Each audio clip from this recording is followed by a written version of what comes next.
Together, let's embark on a scientific exploration of yoga, where you are the scientist, your heart is the laboratory, and you are the outcome. Welcome to Meditate with Daaji, your weekly rendezvous with Daaji.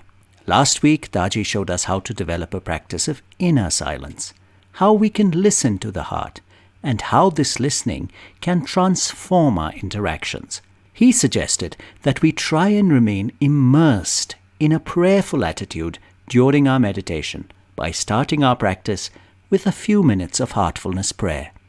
Let us join him today as he explains to us the power of presence, poise, and pause, and how to listen with empathy in our heart even when it's really hard to do so. This can be a golden key in our relationships. Namaste and welcome back. Today, let's go deeper into this essential aspect of heartful communication, especially listening.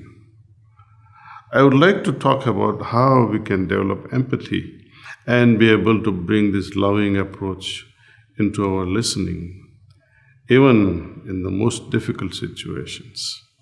Last week, we saw the importance of being fully attentive, fully present in each interaction, no matter how short it may be. Even when we are simply saying good morning to someone, can we try to greet that person with our full presence, looking into their eyes with a smile and truly wishing them a good morning, rather than hastily saying, G morning. I receive some letters also, emails. They make these words so short sometimes, and when they write Daaji, they put down D-A-A-G for George. It's very short, Daaji it means, but they replace J-I with G, and when you try to read for a bilingual or trilingual person, D-A-A-G means Daag in Hindi means darkness or some spots. So without understanding, we somehow shorten our words or somehow unnecessarily exert ourselves and make it torturously wrong. Well, how would it be like when you speak automatically without much feeling in your heart? Why not try this week to get out of this fake nature of our inner self and expose loving nature? When we are quite inside, centered in our heart, able to retain our meditative condition, we can more easily be fully present. Plus, we gradually develop poise, and this enables us to be in the midst of all kinds of turbulence without being thrown off balance. Poise is an interesting word and a condition. If you look it up in dictionaries, you will see some associated words like equilibrium, steadiness, presence, and grace. Graceful means full of grace. Poise can be like that soft radiance emanating from the absolute, from the source. I remember when I lived in New York, I would meditate every morning. And after breakfast, drive to the pharmacy. On the way, I would consciously try to dive deeper on the condition created during meditation every morning. Gradually, I found that this inner condition was spreading around me. When you're so focused with your inner condition, somehow it finds its way to percolate outside. Some sort of an osmosis gets established. It seemed to diffuse its fragrance all around, and even when I shook hands with someone receiving prescriptions from a patient, I found an effect of peacefulness seemed to be created in them, see. And often I would also, with a conscious mind, look in their eyes transmit love with my heart. Shake their hands, transmit that softness. So we can try making a specific silent intention or suggestion that it should be like this. You can have this attitude in which I would wish you write it down in your notes, that this prayerful meditative state that I am having is within me, is also outside me. Pervading around me is absorbed in this state. When I look at people or talk to them or listen to them or I'm just silent, let this inner meditative condition spread everywhere. You may be free, not doing much in the office at some moment, maybe for 5 minutes. Also use those 5 minutes in reinforcing this idea that everything surrounding me is absorbed in godly remembrance. That will also shift your inner condition, you see. It will make you even more soft and centered and poised. When we develop a habit of becoming quiet and listening attentively, we realize that this listening is a golden key in arguments or conflict. Listening is a golden key in any argument or any conflict situation. It can diffuse an angry situation remarkably, rather very quickly. Anger simply tells us that there is something that really matters to that person. In other words, that they have needs, and those needs are probably not being fulfilled. And that's how they express unfulfilled expectations. So, in the face of anger, it is helpful to take a pause. By intentionally creating this space, we give ourselves the possibility of responding in a choiceful way. Instead of having a knee-jerk reaction and you just react and shout and scream. Viktor Frankl, the Holocaust survivor, wrote in his book, Man's Search for Meaning. It's a brilliant book. I quote, "There is a space between the stimulus and the response. In this space, we have the choice of our response, and in this choice lies our evolution and our freedom." Freedom from unhelpful, habitual ways of interacting. We may not be able to control events, but what we can control is how we respond to them. Meditation, it helps us. It helps us to develop alertness, to become more aware, to become more sensitive, to be able to make this space between the trigger that is coming from outside and the response that comes from within. In heartful communication training, we suggest that instead of getting furious, often we get furious when we are responding, let us try to become more curious instead. You will enjoy this furiousness versus curiousness state of mind. We can be curious, interested in what unfulfilled needs might be there in the other person. That's the main cause of anger or criticism. For example, one of our trainers shared an experience about her meeting with an angry staff when her family business had been impacted very badly due to this COVID pandemic. Sales had hit rock bottom and they had to slash the salary of all the staff members. The staff were very upset about their salary cut, and she, being a director, decided to meet them. The moment she entered the room, she could feel that the energy was very hostile. She paused, centered herself in her heart, offered a silent prayer from within, and sat down. First thing she did was to ask how they were all feeling. After a little bit of nudging and attentively, quietly listening to them, she found that they began to open up. As each individual began sharing their problems, it soon became clear to all of them that everyone was harboring similar anxious, resentful feelings because they were in need of clarity and security. Soon, as more and more people shared their distress, they discovered that they were all in the same boat. In that moment, what they most needed was empathy, to be understood for what they were going through. And as she offered them this empathy, feeling what it was like to be in their situation, gradually the hostility transformed to togetherness and calmness.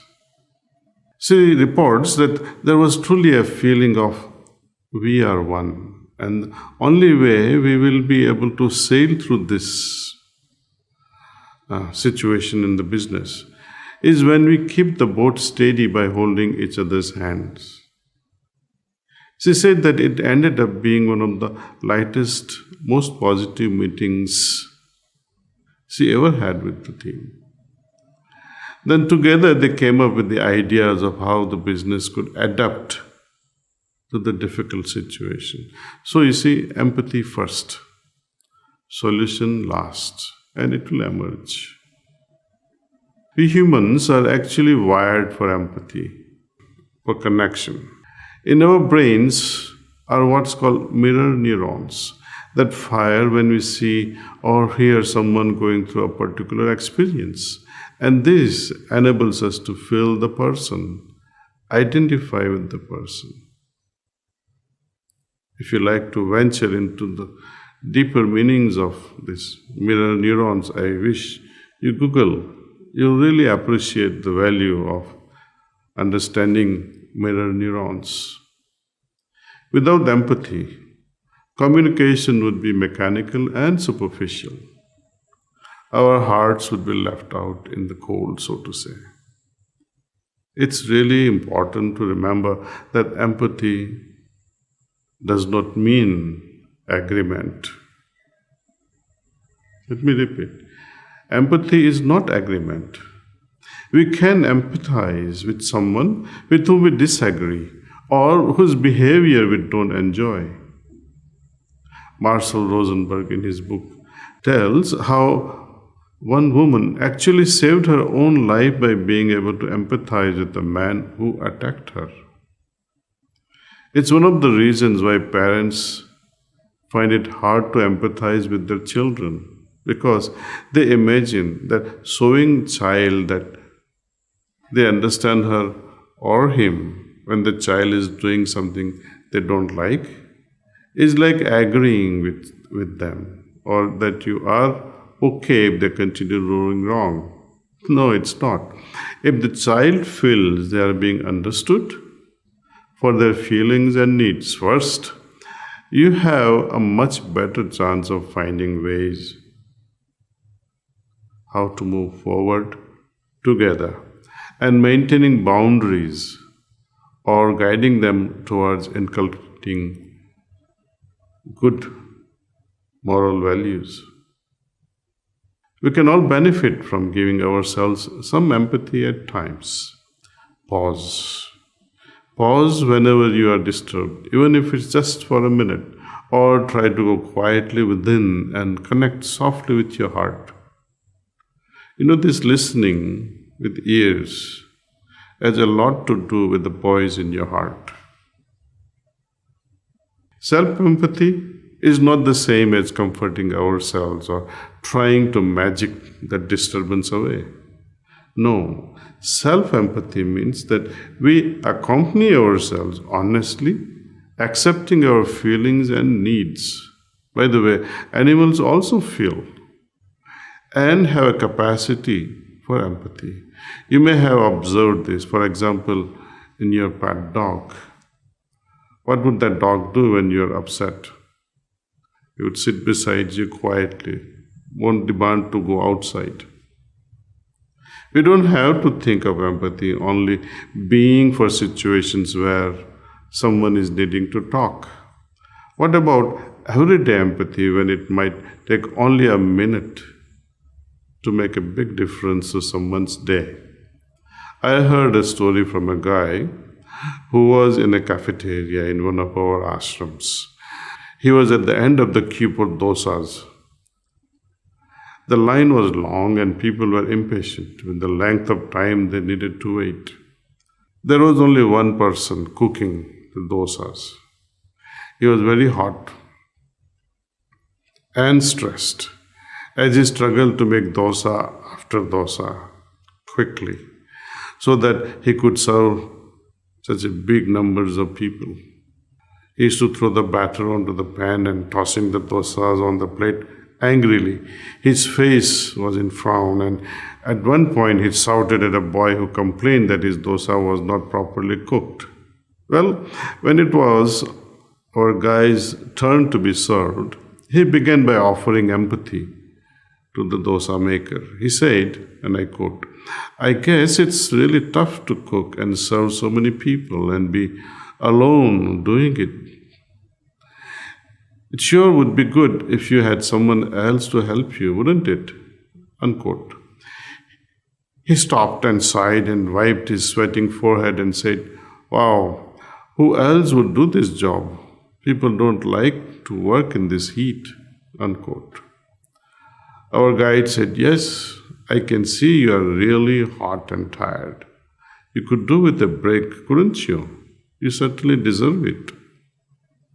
Now, this such a statement, the cook's tensed up shoulders relaxed. He nodded and actually smiled. During the next 20 minutes that the guy was in the canteen, he noticed the cook was different. He was calm, sometimes smiling, and not tossing the dosas roughly onto the plates. It took so little, just a few moments of connecting, of empathy, of appreciating what it was like for him in that moment, to make a difference.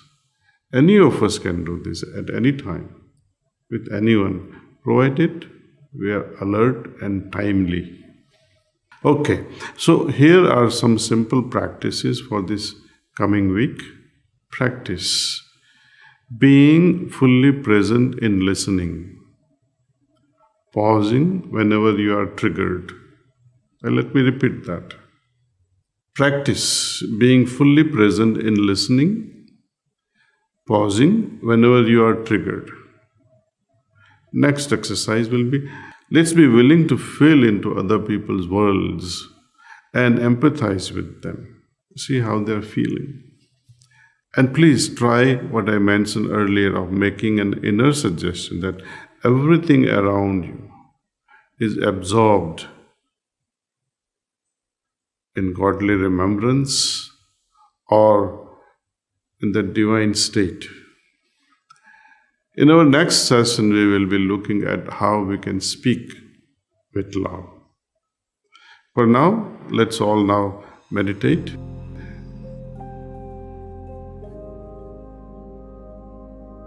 You all know how to meditate, and perhaps some of you do not really know how to meditate and joining us for the first time. This is how we meditate. Heartfulness way of meditation. It's very simple. Feel relaxed. Remove all the distractions if you might have. Something like phones. And focus on the presence of divine light in our heart. Think that this divine light is attracting your attention inward. And retain this thought as long as you can. If by chance you happen to move away from this noble idea, when you're overwhelmed by so many thoughts, just remind yourself that right now I am meditating on the presence of divine light. Please start meditation.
That's all.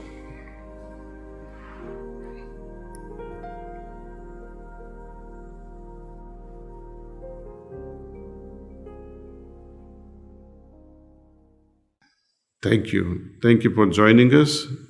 See you all again next Sunday at 9 a.m.